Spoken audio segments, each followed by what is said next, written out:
안녕하세요. 소리 책갈피입니다.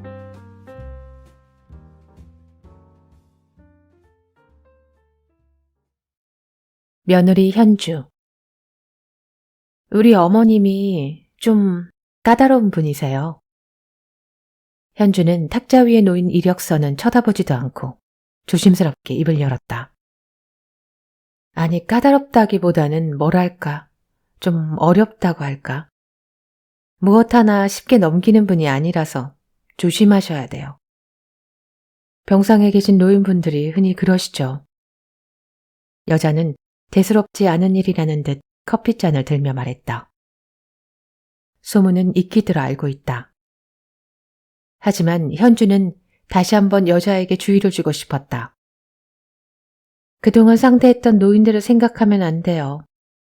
우리 시어머니는 쉽게 볼 사람이 아니에요. 좋은 간병인을 구하는 일은 쉬운 일이 아니다. 더구나 성미는 강파르고 취향은 깐깐하고 성격은 예민한 현주의 시어머니 차여사 같은 사람이라면 더욱 그렇다. 애초에 시어머니의 간병인 같은 건 신경 쓰지도 않았다. 그런 건 모두 남편이 알아서 하는 일이었으니까. 하지만 친구인 재경의 시어머니 문상을 다녀온 뒤 생각이 바뀌었다. 재경의 시어머니는 뇌졸중으로 쓰러져 꽤 오래 병상에 누워 있었다. 강남에서도 알아주는 부동산 부자였지만 질병 앞에서는 돈도 아무 소용이 없었다. 하필이면 혼자 있는 시간에 뇌졸중으로 쓰러져 뒤늦게 발견되었다고 한다. 병원으로 옮겨 수술을 했지만 결국 전신마비가 되고 말았다. 그 사이 여러 간병인이 거쳐갔지만 환자나 가족 모두를 만족시키는 사람이 없었다. 병상에 누워있는 시간이 길어지자 환자는 점점 고약해졌고 가족들은 그 성질을 받아내느라 지쳐갔다. 그런데 이 선생이 온 뒤로 그 살쾡이 같은 시어머니가 고양이로 변하신 거야. 매사에 시비를 걸던 시어머니의 신경이 느슨해지니 가족들에게도 모처럼 평화로운 시간이 돌아왔다고 했다. 하지만 여전히 병세는 나아지는 일이 없어 꽤 오래 병상을 지켜야 하는 것이 아닌가 싶던 즈음에 거짓말처럼 자고 일어나 보니 시모는 세상을 떠났다고 한다.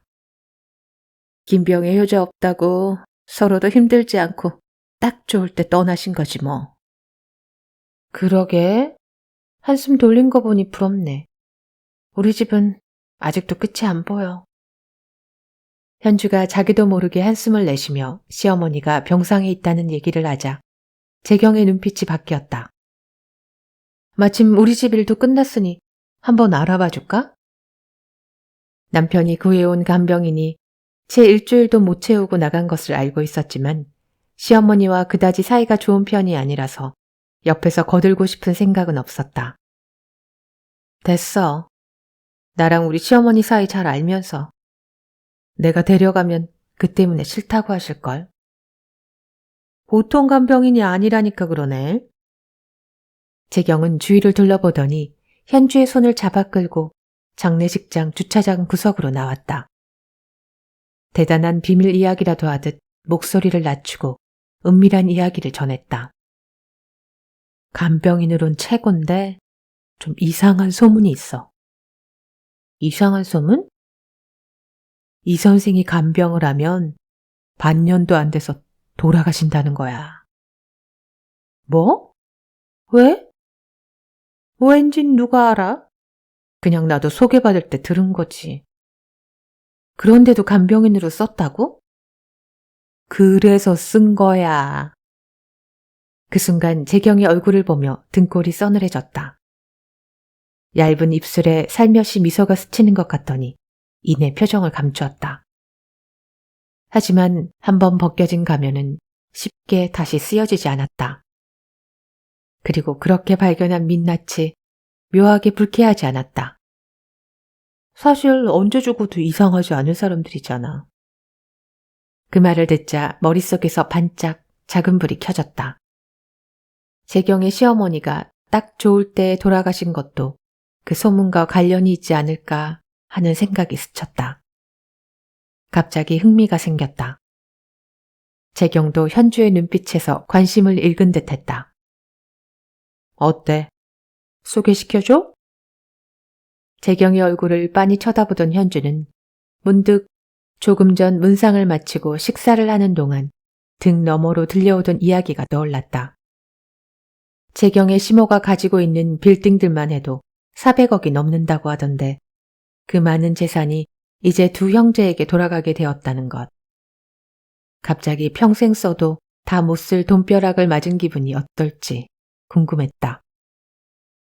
그런데 왜 이 선생이라고 불러? 듣기로는 큰 병원 간호사 출신이라고 하던데. 간호대학에서 학생을 가르친 적도 있고. 그래서 이 선생이라고 부르나 봐. 이상한 소문만 들었을 때는 무슨 간병인이 그런가 싶었는데 간호사 출신의 대학 출강도 했다니 나쁘지 않다는 생각이 들었다. 현주는 결국 재경에게 전화번호를 받았고 그걸 남편에게 건네주었다. 재경에게서 들은 이상한 소문은 말하지 않았다. 확인 안 된 소문으로 남편을 불안하게 할 필요는 없으니까. 남편과의 약속에 앞서 이 선생과 먼저 만났다. 미리 시어머니가 어떤 사람이라는 정보를 주고 싶었다. 한편으로 이 선생이 어떤 사람인지도 궁금했다. 키는 165 정도? 간호사 출신이라고 하더니 딱 봐도 간호사다운 몸가짐이었다. 늘씬한 체형에 뒤로 깔끔하게 빗어넘겨 하나로 묶은 머리는 단정한 분위기를 더했다. 침착한 눈빛에 목소리도 차분했다. 시어머니의 상황에 대해 이야기했지만 이 선생은 별로 듣고 싶어 하지 않은 것 같았다. 현주도 하고 싶은 이야기가 따로 있으니 자꾸 엉뚱한 말이 튀어나왔다.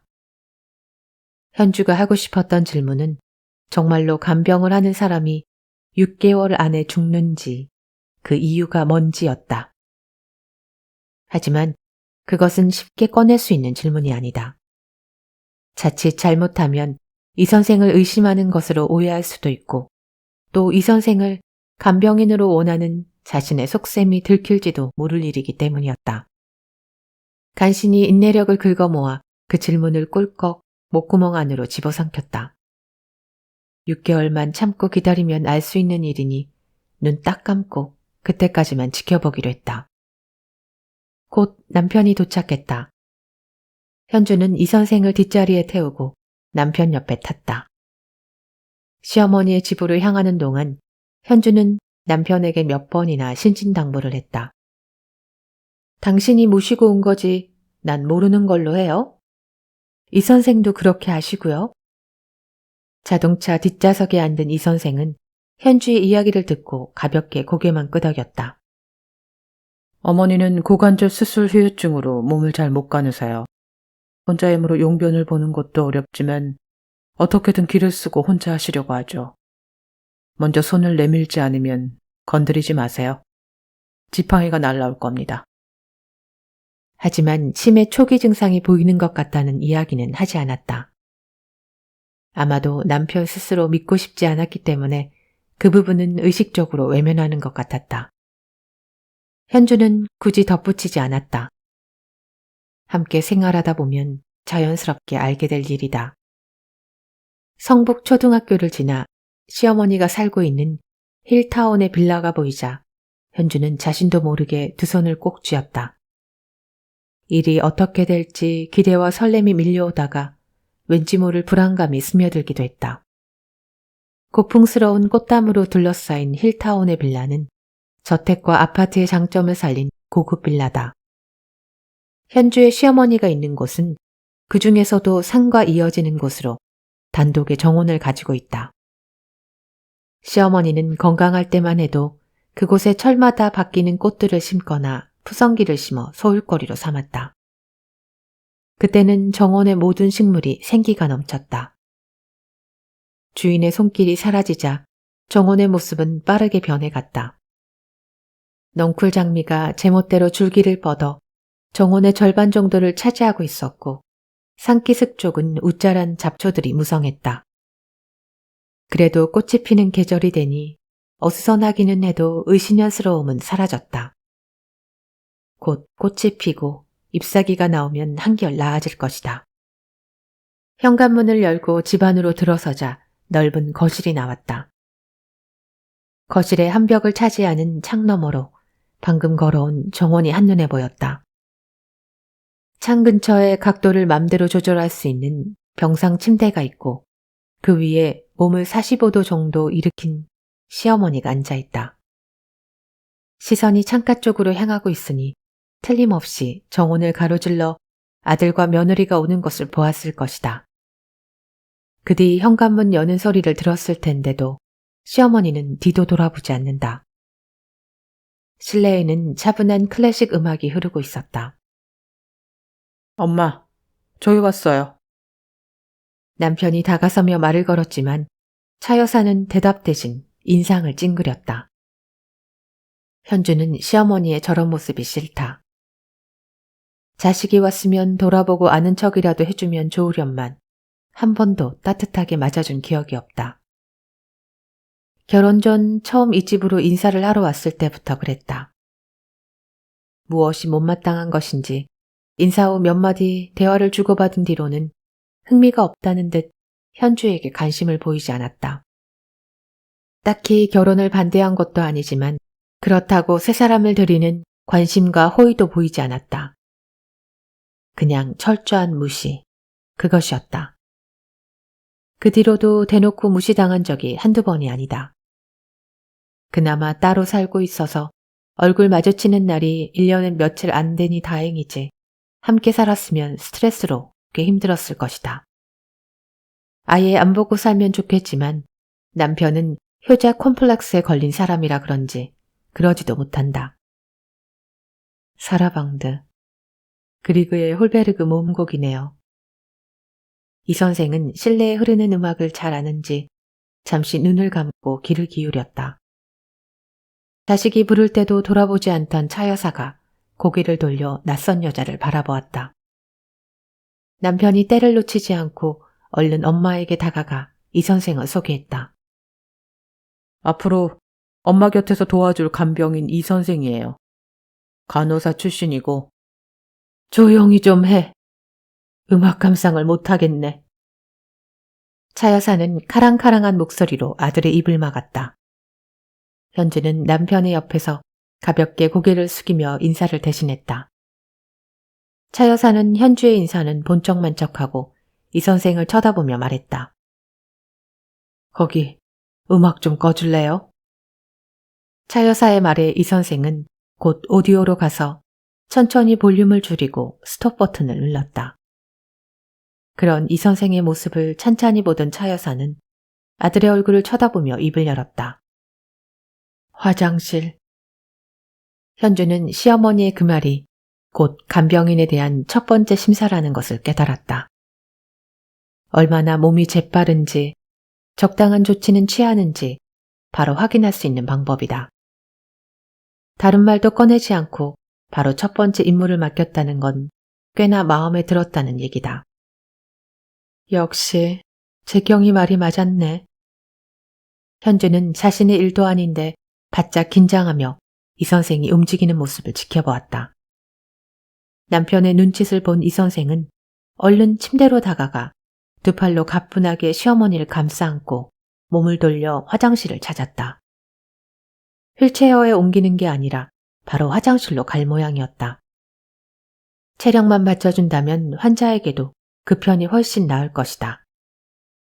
휠체어에 오르내리고 또 변기에 내려주는 과정을 거치면 아무래도 번거롭고 불편할 수밖에 없다. 남편은 얼른 달려가 화장실 문을 열어주었다. 두 사람이 화장실로 들어가자 현주는 재빠르게 남편에게 다가가서 속삭였다. 이거 분명 좋은 징조 맞지? 그러게. 체구도 별로 안 큰데 힘이 좋네. 엄마도 편안하게 안기시는데. 현주는 문득 궁금해졌다.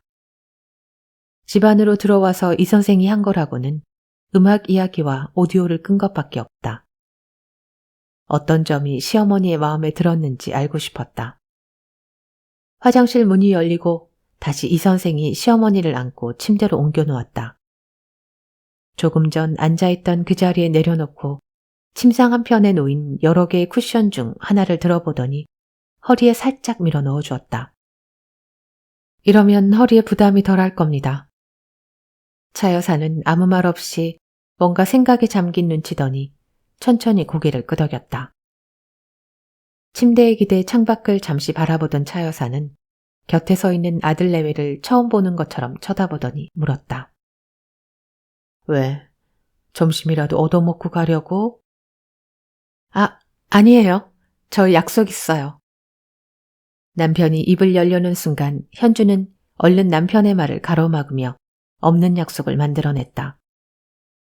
소기의 목적도 달성했고 어머니의 기분도 나쁘지 않은 것 같으니 얼른 빠지는 게 낫겠다 싶었다. 그럼 가봐. 어머님 집에 온 지 불과 10분도 안 되어 쫓겨나왔지만 콧노래가 절로 나왔다. 자동차에 올라타자 남편도 어디서 저런 간병인을 구했느냐고 감탄을 했다. 이번에는 오래 갈 것 같다고 좋아했다. 근데 말이야, 어떻게 저렇게 금방 승낙을 하신 거지? 조금 전 집을 나설 때 시어머니 옆에 서 있는 이 선생의 모습을 떠올리며 묘하게도 질투 비슷한 것이 피어나기 시작했다. 어떻게 그렇게 단숨에 시어머니 마음을 사로잡았는지 궁금했다. 섬세함을 본 거 아닐까? 섬세함? 엄마는 늘 간병인들이 둔감하다고 싫어하셨거든. 예를 들면 음악을 듣다 오디오를 꺼야 할 일이 있으면 우선 볼륨을 줄이고 전원 버튼을 누르지. 그래야 나중에 켰을 때도 갑자기 놀라는 일이 없거든. 얘기를 들으니 그럴듯하지만 설마 그것 때문에 쉽게 마음을 연 것 같지는 않았다. 그렇게 쉬운 분이었다면 며느리인 자신에게는 왜 그렇게 쌀쌀맞은 건지 이해가 되지 않는다. 아무렴 어때? 이걸로 나는 내 임무를 다 했어. 이제 어떤 일이 벌어질지는 지켜보는 거지 뭐. 현주는 그렇게 중얼거리며 시어머니의 집을 쳐다보다가 정원으로 시선을 옮겼다. 저기에 살게 되면 가장 먼저 저 넝쿨 장미를 뽑아버리고 정원을 갈아엎어버릴 거야. 어떻게 바꿀까? 그래, 수영장이 좋겠네. 시어머니, 차여사. 무신경한 것들. 아들 내외가 가고 나자 차여사는 고개를 내저었다. 음악과 담을 쌓고 사는 건 자기 취향이니 그렇다 쳐도 남의 집에 들어오면서 조심하는 게 없다. 음악이 흐르고 있다면 잠시 기다리면 될 것을 상대가 어떤 상태든 자기 일이 더 급하다. 처음부터 그랬다. 눈치도 없고 조심성도 없고 경우도 모르는 아이였다. 와, 굉장하다. 이 집 얼마나 해? 손님 맞을 준비를 하고 거실로 내려가다가 가장 먼저 들었던 여자의 첫 대화였다. 아들이 결혼하고 싶은 여자를 인사시키겠다고 해서 아침부터 손님 맞을 준비를 하며 살짝 들떠있던 기분이 그 한마디에 차갑게 식었다.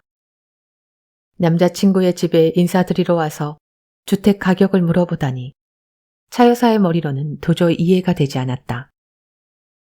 한번 어긋난 마음은 끝끝내 돌아오지 않았다.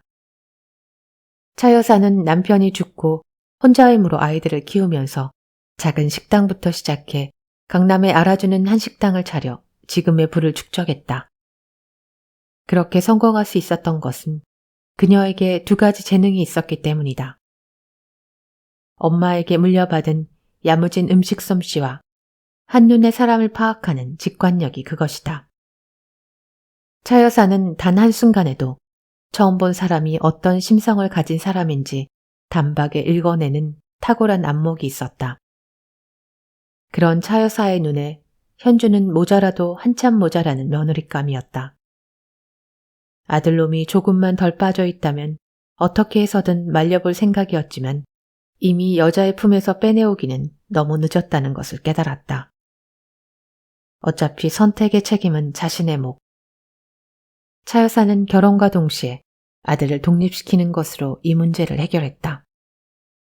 하지만 이따금씩 얼굴을 보게 되는 날에는 역시나 그 첫 만남의 불쾌함과 더불어 세월이 만들어준 축적된 거부감이 더해서 짜증이 밀려온다. 오늘만 해도 한창 바이올린과 비올라, 첼로의 청명한 음색이 어우러진 풍성한 음률에 빠져 있는데 불쑥 들이닥쳐서 한껏 고조되어 있던 감정을 다 망쳐버렸다. 평온하던 시간을 다 휘저어 놓고 온 지 10분도 안 되어 눈에 빤히 보이는 거짓말로 집을 나서는 며느리에게 좋은 감정이 생길 리 없다. 그나마 새로 데리고 온 간병인이 음악에 대해 조금 아는 것 같아 마음이 풀렸다. 단정하고 차분한 모습 속에 야무져 보이는 모습이 일을 하러 온 전문가다워 보여 좋았다. 간호사 출신이라는 점도 마음에 들었다. 필요할 때 적절한 조치를 취할 전문 지식이 있다는 것은 중요한 장점이다. 무엇보다 거친 손이 아닌 게 다행스러웠다. 새 간병인의 손이 몸에 와닿는 순간 느낄 수 있었다. 아무리 힘이 좋아도 서로 닿았을 때 불편하거나 갈기처럼 날카롭게 느껴지는 손이 있다. 마사지를 받으면 차갑고 아프게 느껴지는 손이 있는가 하면 따뜻하고 부드럽게 어루만지는 것 같은 손이 있는 것처럼 이 간병인은 찬찬하고 부드러운 접촉으로 불안감을 덜어준다. 거기에 적절한 힘 조절로 믿고 안겨도 될 것 같은 신뢰감을 주었다. 오랜만에 편하게 남의 손에 몸을 맡길 수 있었다. 첫날 치고는 나쁘지 않다는 생각을 했다. 식사 준비라던가 청소, 세탁 등 집안일을 해주는 사람은 오전에 다녀가요. 가까운 곳에 사는 딸아이가 퇴근길에 들여다보고 결국 하루 종일 이 집에 있는 건 우리 둘이란 소리입니다. 네. 그리고 말씀 놓으세요. 이 선생의 말에 차 여사는 고개를 저었다. 말을 놓는 순간 나도 그렇고 상대방도 마음이 풀어진다고 할까. 일이 느슨해지더군요. 직업이니 제대로 주고받는 관계였으면 좋겠어요. 알겠습니다. 간병이 필요한 상황인 건 맞지만 임종을 기다리는 환자는 아니에요. 침대에 붙어서 지킬 필요는 없다는 얘기예요. 필요하면 부를 테니 편하게 있어요. 2층에 가면 묵을 방이 있을 겁니다. 네. 저도 몇 가지 여쭤볼게요. 매일 챙겨 드시는 약은 어떤 게 있죠? 차 여사는 침상 앞에 탁자 위에 놓인 약상자를 쳐다보았다. 이름 모를 약병과 조제약이 한가득이다. 영양제, 고혈압약, 비타민, 소염제, 위장약 등등이네요. 차 여사는 하루치를 일주일 단위로 분류해 놓은 휴대용 약통을 보여주었다. 이 선생은 약상자에 들어있는 약병들과 휴대용 약통에 담긴 일일 복용약을 일일이 들여다보고 확인했다. 고혈압과 소염제는 같이 드시면 안 좋아요. 혈관 수축을 방지하는 소염제를 먹으면 혈압이 떨어지지 않죠. 연세가 있으신 경우 혈압이 조금 올라가는 게 자연스러운 현상이니 많이 높은 편이 아니라면 혈압약은 빼도록 하죠. 여러 가지 약을 드시면 위장에 부담이 올 수 있으니 가급적이면 비타민과 영양제도 함께 들어있는 걸 찾아서 제가 추천드리겠습니다. 그렇지 않아도 아침마다 여러 개의 알약을 삼키는 일이 고역이었던 터라 이 선생의 그 말은 반갑기만 했다. 차 여사는 한 줌의 약을 털어넣을 때마다 늙고 병든 자신을 확인하는 것 같아 싫었다. 잠은 편히 주무시나요? 잠. 예민한 편이라 작은 기척에도 깨긴 하지만 주위만 조용하다면 푹 자는 쪽에 속한다. 지금까지 수면제에 의지해 본 적은 없다. 하지만 거실로 나온 뒤로는 깊은 수면이 어려워진 게 사실이다. 이 선생은 고개를 끄덕이더니 거실을 둘러보았다. 밤에도 여기서 주무시나요? 네, 방이 답답해서. 작은 방은 아니지만 꼼짝없이 누워있게 되고 난 뒤 안방은 숨이 막히게 갑갑했다. 불을 끄고 누우면 어두운 관 속에 있는 기분이 들었다. 몸이 불편하니 낮에는 거실, 밤에는 안방으로 자주 옮겨 다닐 수 있는 상황도 아니다. 결국 다른 가족이 있는 것도 아니니 아예 침상을 거실로 내놓았다. 정원이 한눈에 내려다보는 것이 좋았다. 몸이 건강할 때는 몰랐지만 움직이는 게 힘들어지니 눈으로나마 밖을 보는 게 큰 위로가 된다. 겨울 동안 저 창을 통해 얼마나 많은 풍경이 바뀌는 걸 보았던가. 침상 위에 베개와 쿠션을 둘러보던 이 선생이 핸드폰을 꺼내 메모를 했다. 제가 새로운 베개를 하나 추천해도 될까요? 바디 플로우라고 온몸을 감싸주는 베개가 있습니다. 아늑하기도 하고 누군가 등을 대주는 느낌이라 숙면에 도움이 될 겁니다. 도움이 되는 거라면.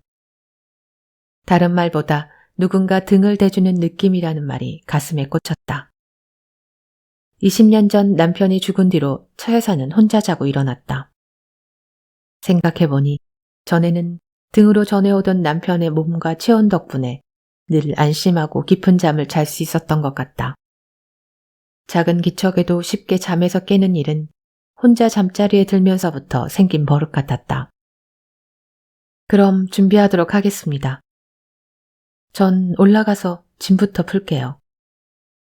차 여사는 고개를 끄덕이고 이 선생이 보스턴 백을 들고 2층으로 올라가는 모습을 지켜보다가 침대에 기댔다. 아들이 새로운 간병인을 데리고 온다는 전화를 할 때만 해도 짜증이 치밀었다. 사람 볼 줄 모르는 아들놈은 어디서 이상한 사람을 간병인으로 데리고 왔다. 1시간만 지내보면 본색이 나왔다. 처음부터 쉽고 만만하게 보는 간병인도 있고 낯이 익었다 싶으면 그때부터 뻔뻔해지는 간병인도 있다. 몸을 못 가누는 노인이 자신에게 의지하고 있다는 것만으로 유세를 부리는 심성 고약한 것들. 돈만 밝히며 용돈을 찔러줄 때나 조금 살갑게 굴다가 자식들이 돌아가면 얼굴이 바뀌는 것들. 간병을 온 것인지 놀러 온 것인지 제대로 옆에서 챙길 생각은 안 하고 집안 여기저기를 들춰보며 싸돌아다니는 것들. 옆에서 쉬지 않고 종알거리며 위주알 고주알 짹짹거리는 것들. 조금만 힘들어도 짜증을 내면서 돈 타령을 하는 것들.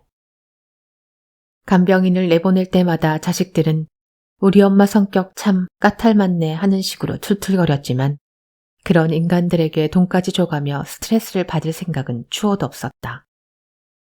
나한테 까칠하다고 할 게 아니라 이들이 좀 제대로 된 간병인을 데리고 와라 이놈들아 하는 말이 목구멍까지 올라오곤 했다.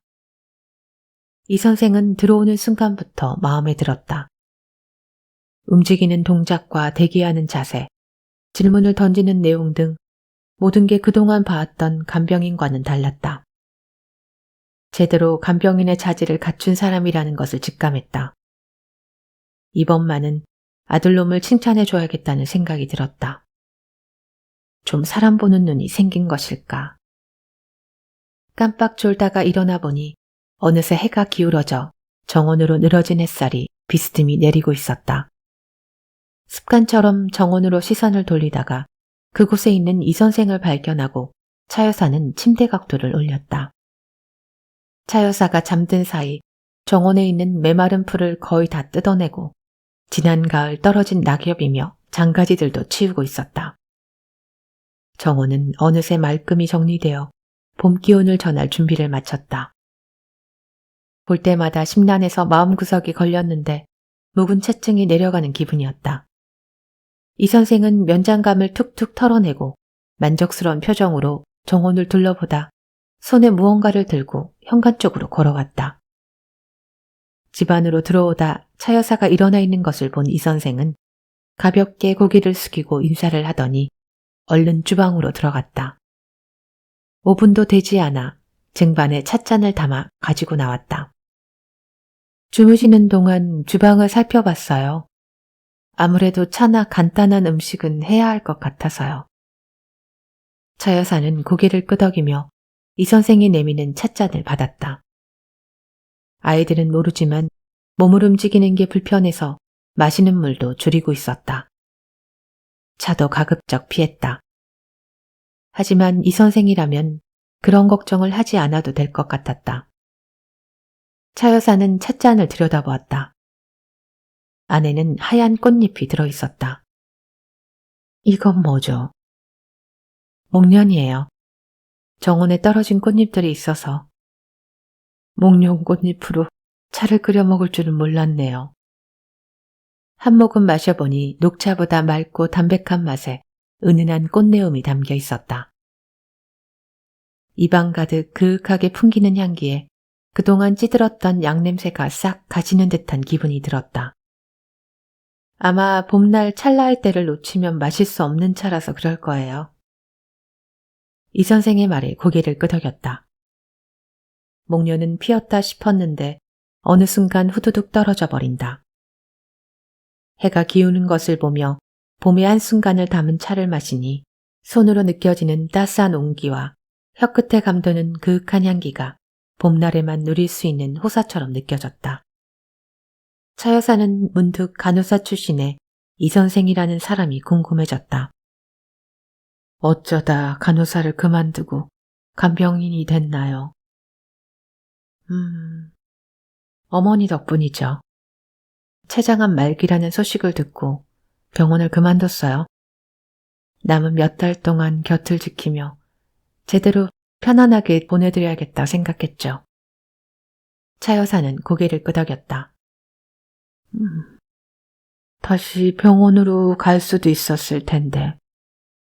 다시 병원으로 돌아가 시간에 쫓겨가며 많은 환자들 사이를 다녀보니 누구 하나 제대로 돌보고 있다는 생각이 안 들더군요.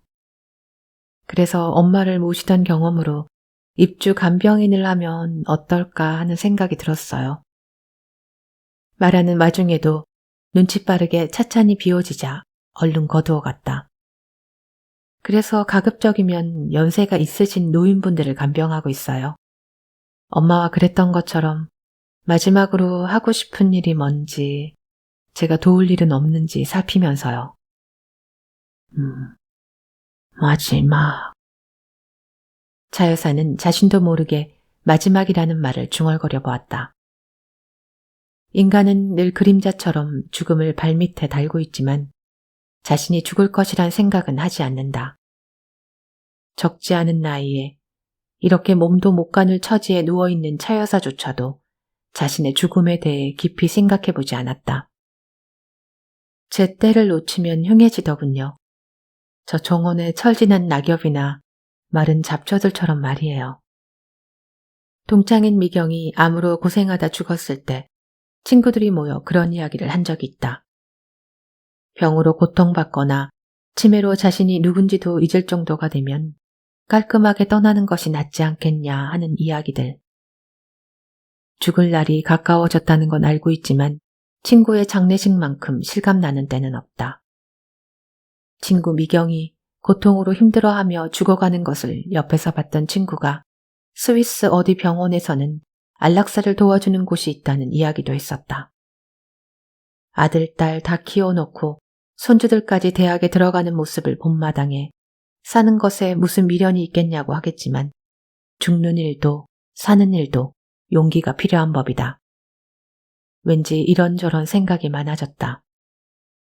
혹시 하고 싶은 일이나 가고 싶은 곳 있으세요?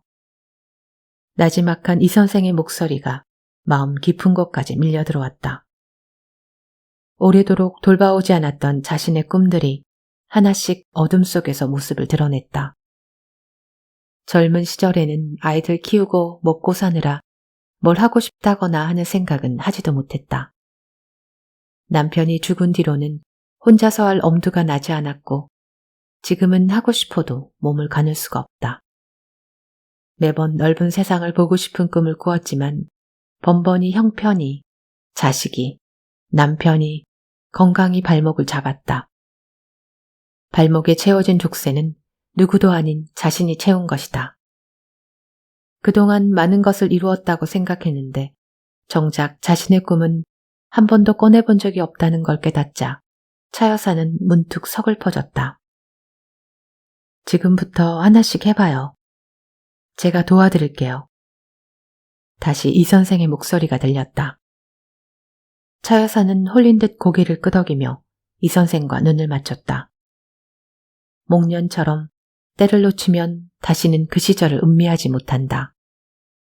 차 여사는 다시 침대에 몸을 기대고 하고 싶은 일이 뭔지 하나씩 떠올려 보기 시작했다. 간병인 이 선생. 차 여사의 가족을 다시 보는 건 장례식 이후 처음이다.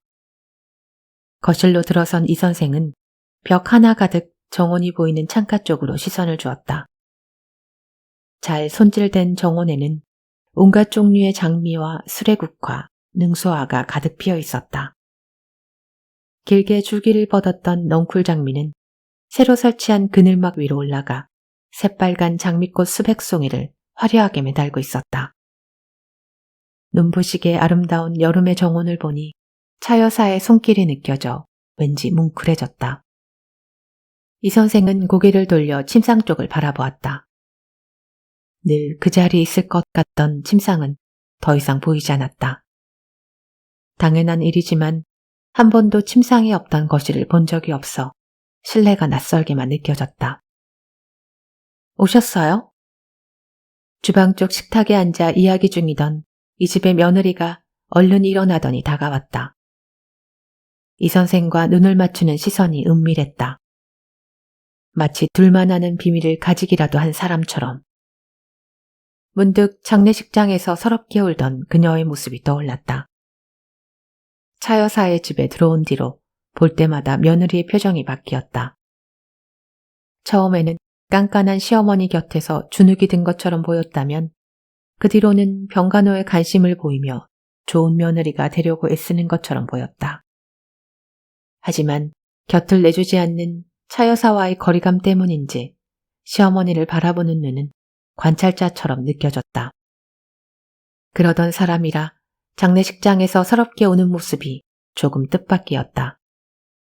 혹시 재경인의 소식 들으셨어요? 무슨 소식이요? 이 선생은 가볍게 며느리의 말을 무시하고 여자의 어깨너머로 보이는 사람들을 쳐다보며 인사를 하고 그들이 앉아있는 곳으로 걸어갔다.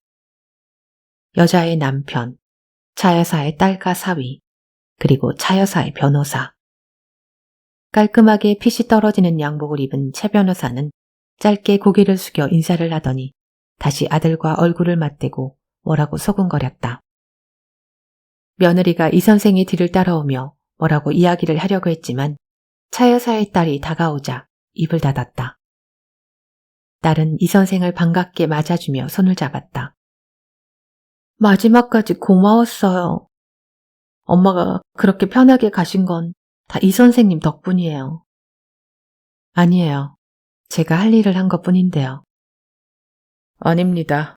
저도 엄마 뵐 때마다 칭찬을 다 들었는걸요. 이리 앉으세요. 차 여사의 아들이 손으로 의자를 안내해 주었지만 이 선생은 망설였다. 가족끼리의 모임인 것 같은데 제가 있어도 되나요? 무슨 소리예요. 당연히 같이 있어도 되죠. 며느리가 옆에 앉으며 미소를 지었다. 차 여사가 했던 말이 생각났다. 난 저 아이의 가식적인 웃음이 싫어. 가면이 뻔히 보이는데 본인만 모르고 있으니 더 한심하지. 내 아들이지만 여자 보는 눈이 없다니까. 돌아가신 차 여사님도 이 선생님을 꼭 참석시키라고 하셨습니다.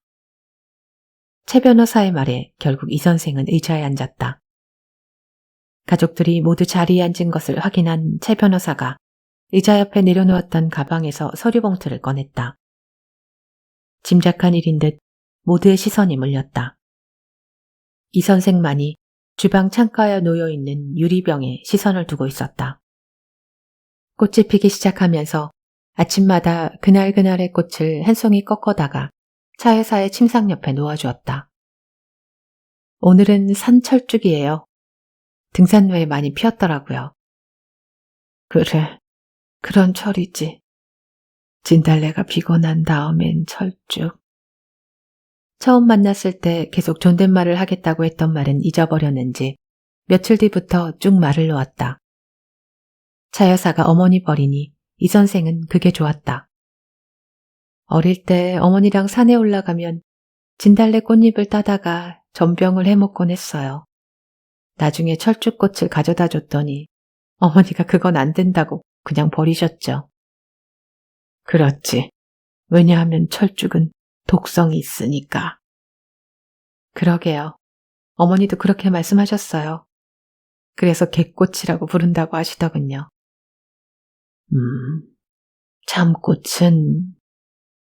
방금 전까지도 진달래 철쭉하던 차 여사는 참꽃이라는 단어를 말하고 난 뒤 한참을 생각하는 것 같더니 당혹스러운 얼굴이 되고 말았다.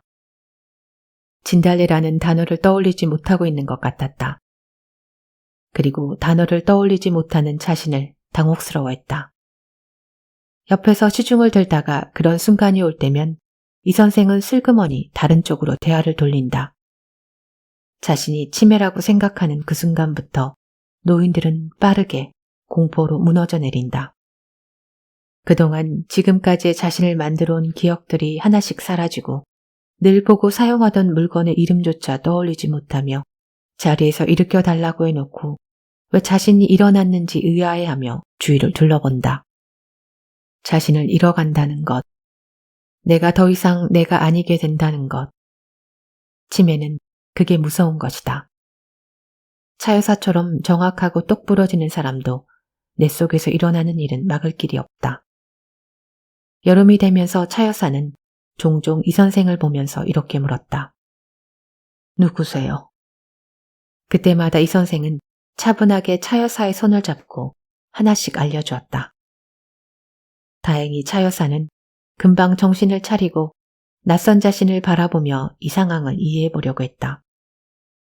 혼자 힘으로 가정을 일으키고 성공한 사업가로 살아온 여장부다운 강인함과 상황 분석은 나이가 들어도 병상에 누워있어도 사라지지 않았다.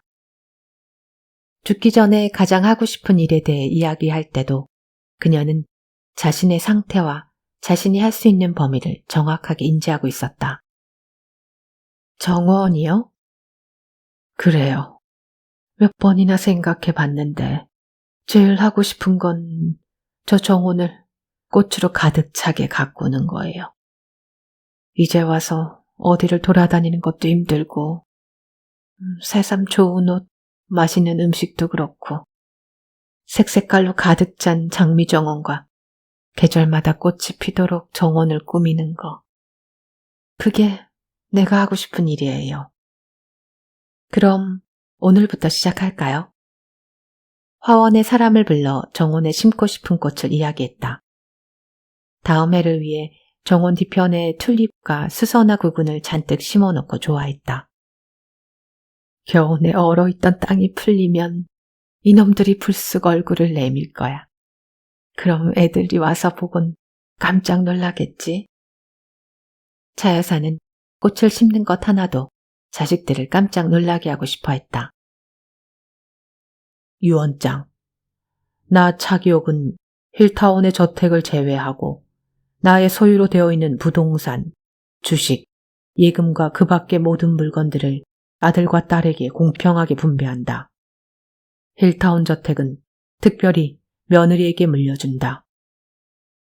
변호사가 유언장을 읽어내려가는 동안 차 여사의 주방 식탁에 앉아있던 사람들은 예상한 듯이 묵묵히 고개를 끄덕였다. 하지만 마지막 문장에서는 전혀 뜻밖이라는 듯 모두의 시선이 며느리에게 쏠렸다. 며느리 역시도 예상하지 못했다는 듯 놀란 눈이 되어 변호사를 쳐다보았다. 말도 안 돼? 왜 이 집을 새언니에게 줘?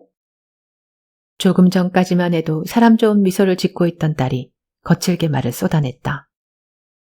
야, 돌아가신 엄마가 결정하신 일이야. 하, 오빠는 어차피 같은 주머니라 이거지. 잘 생각해봐. 지금 이게 말이 되는 상황이라고 생각해? 여보, 장모님이 자기 돈 자기 마음대로 쓰시겠다는데 뭐 그렇게 열을 내. 아, 진짜 모르면 좀 가만히 있으라고. 여기가 얼마나 되는지 알기나 해? 그렇게 마음에 안 들어 하시더니 갑자기 웬 선심이시래? 이 선생은 가족들의 변해가는 얼굴을 가만히 지켜보았다. 특히 며느리의 얼굴은 여러 감정이 복잡하게 스치고 지나가는 것처럼 보였다. 그때 최 변호사가 식탁을 손가락으로 툭툭 치며 이목을 집중시켰다. 아직 끝나지 않았습니다. 유언장을 마저 읽겠습니다. 소란하던 실내가 다시 조용해졌다. 며느리도 두 눈을 동그랗게 뜨고 변호사를 쳐다보았다. 힐타운의 저택은 특별히 며느리에게 물려준다. 여기에는 두 가지 조건이 따른다. 첫째, 저택을 처분하고자 할 때는 가족 전체의 동의를 얻어야 한다. 둘째, 정원에 있는 정원수와 화원이 훼손되거나 관리가 소홀해 정원에 식물이 죽게 될 경우 저택의 소유권은 박탈된다. 다들 머리를 한 대 맞은 듯 멍해져서 변호사가 말을 마치고 난 뒤에도 한동안 말을 잇지 못했다. 이 선생은 곧 모든 상황이 이해되었다. 잠시 멍했던 머리가 풀리고 웃음이 새어나왔다. 이래서 차 여사와 보내는 지난 몇 개월이 즐거웠다.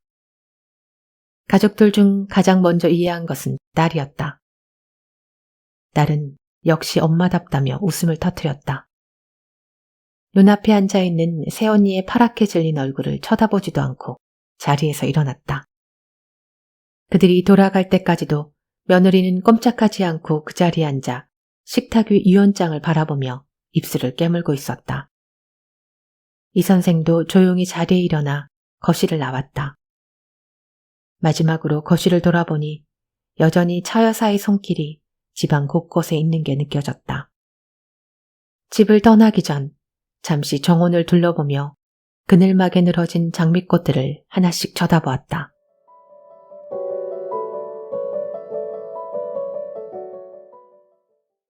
현호야, 엄마는 말이지 이렇게 죽고 싶지 않아.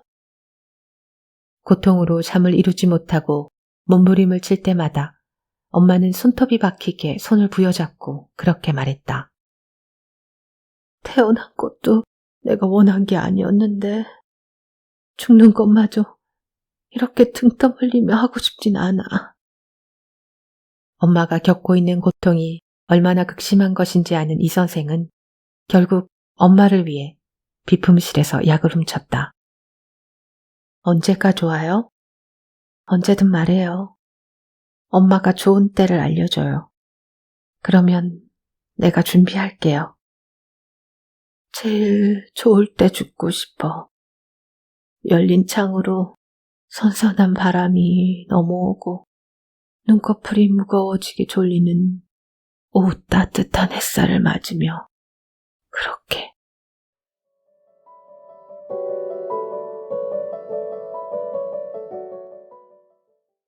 차 여사는 죽음이 가까이 와 있다는 것을 알고 있었다. 오랫동안 침상에 누워있으면서 자신의 몸이 썩고 무너져가고 있다는 것을 느끼고 있었다. 어떻게든 버텨보려고 했지만 깜빡깜빡 머리에 불이 들어왔다 사라지는 것을 깨달은 뒤로는 두 손을 들기로 했다. 웬만큼 정원이 손질된 이후 폐렴으로 위급해져 응급실에 다녀온 뒤로 차 여사는 눈에 띄게 기력이 약해졌다. 그녀는 이 선생에게 엄마의 마지막을 어떻게 보내드렸는지에 대해 자세히 물었다. 또 간병했던 사람들에 대해서도 궁금했다. 그때마다 이 선생은 다른 대화로 말을 돌렸다. 이미 지나간 일을 떠올리고 싶지도 않았고 의사의 그것과는 다르지만 환자 사이에 있었던 일은 비밀로 지켜주고 싶었다. 하지만 그것으로 노인네의 호기심을 막을 수는 없었다. 차 여사는 이따금씩 생각에 잠긴 표정으로 이 선생을 쳐다보곤 했다. 이 선생, 이상한 소문이 있던데. 네? 아침마다 정원을 산책하는 게 일상이 된 어느 날, 차 여사가 불쑥 물었다. 이 선생이 간병한 사람은 6개월 안에 죽는다던데. 병세가 안 좋은 분들을 맞다 보니 제가 그런 오해를 받네요. 과연 그럴까? 저는 간병인이라기보다는 호스피스에 가깝죠. 마지막 순간을 평안하게 맞으시도록 죽은 어머니에게 약을 투여한 건 살인일지도 모른다는 생각은 안 해봤나. 며느리의 말이 맞았다. 역시 차 여사는 만만하게 볼 상대가 아니다. 그 질문은 죽는 날까지 이 선생의 머릿속을 괴롭힐 것이다. 나는 엄마에게 죽음을 주었는가? 아니면 평안을 드렸는가? 그 답을 찾기 위해 이 선생은 간병인을 자처했다. 가급적이면 죽음이 가까이 다가오는 환자들을 맡았다. 그들을 간병하며 이 선생은 스스로에게 끊임없이 물었다. 케이스가 많아지면 명쾌해질 줄 알았지만 매번 선택은 더 어려워졌다. 고통을 끝내고 인간으로서의 존엄성을 잃지 않게 하면서 평온한 죽음을 맞이하도록 도왔다고 생각되는 순간이 있기도 했지만 어느 환자의 경우는 자신이 먼저 결론을 내리고 주사를 놓기도 했다. 어떤 모습으로 죽음을 맞이할지 빤히 보이는데도 삶에 대한 집착을 버리지 못하는 경우를 보면 조바심이 나기도 했다. 이 선생의 의학적 지식으로 볼 때 나는 얼마나 남았지? 꽤 오래 버티실 거예요. 버틴다. 그런 게 아니라 나답게 살 수 있는 시간은. 그건 제가 말씀드릴 수 없을 것 같네요. 하긴 이미 그런 시간은 지났다고 할 수 있지. 속옷에 똥오줌을 지리고 혼자서는 화장실도 못 가고 이따금 내가 아닌 누군가가 머릿속을 돌아다니는데 그게 나라고 할 수 있을까? 부탁 하나 해도 될까? 시선이 마주치자 차 여사의 눈빛 속에서 많은 것을 읽을 수 있었다. 엄마의 눈에서 보았던 망설임과 고통, 체념이 보였다. 선택은 내가 하는 거지. 네, 언제든지. 며칠 뒤 최 변호사도 다녀갔다. 그가 다녀간 뒤 차 여사는 창밖을 보며 혼잣말을 하듯 부탁했다. 이왕이면 내가 모르게, 나도 모르게 죽음이 그렇듯 그렇게 오면 좋겠네. 이 선생은 그게 자신을 향해 하는 말이라는 것을 확실히 알았다. 이제 그 순간은 이 선생의 숙제가 되었다. 우습게도 차 여사는 이후에 이 선생을 걱정하게 됐다. 혹시라도 이런 일이 발각되면 이 선생이 위험해질 텐데. 대부분 노인들의 죽음은 때가 되었다고 당연시하죠. 그래도 혹시... 걱정 마세요. 세상에는 생각보다 다양한 약이 흔적을 남기지 않고 도움을 주죠. 정원의 꽃들이 활짝 피어 모처럼 휠체어를 타고 정원에 나와 햇살을 즐기던 날 차 여사는 뜨거운 차를 부탁했다. 하지만 차가 다 식을 때까지 꽃을 들여다보느라 미처 차를 마시지 않았다. 뒤늦게 식은 찻잔을 든 차 여사는 차를 마시려다 그대로 몸이 굳었다. 찻잔을 받치고 있는 받침에 벌이 떨어져 있었다. 아마도 식은 차의 주위를 맴돌다 잠시 머물렀던 것 같았다. 차 여사의 얼굴이 굳어졌다. 손가락으로 툭툭 쳐보았지만 벌은 다시 날아오르지 못했다. 차 여사의 손이 부들부들 떨렸다. 이 선생은 얼른 가서 찻잔을 치우고 손을 잡아주었다.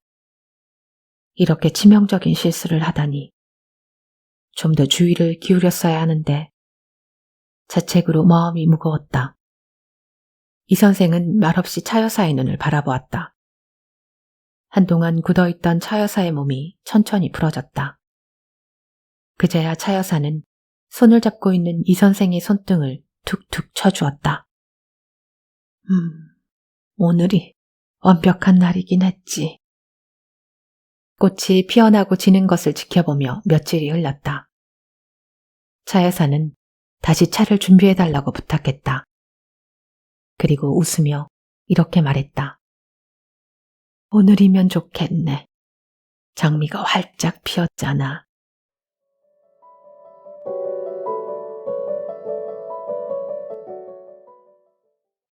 등 뒤로 누군가가 다가오는 인기척이 느껴졌다. 돌아보니 며느리가 걸어오고 있었다.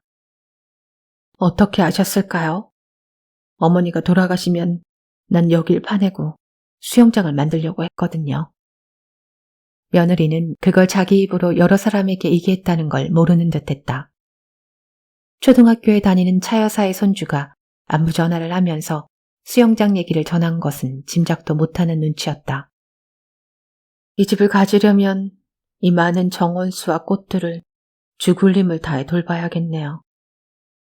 하지만 차 여사님은 가장 아끼는 것을 물려주셨어요. 그 말을 들은 며느리의 입꼬리가 차갑게 올라갔다.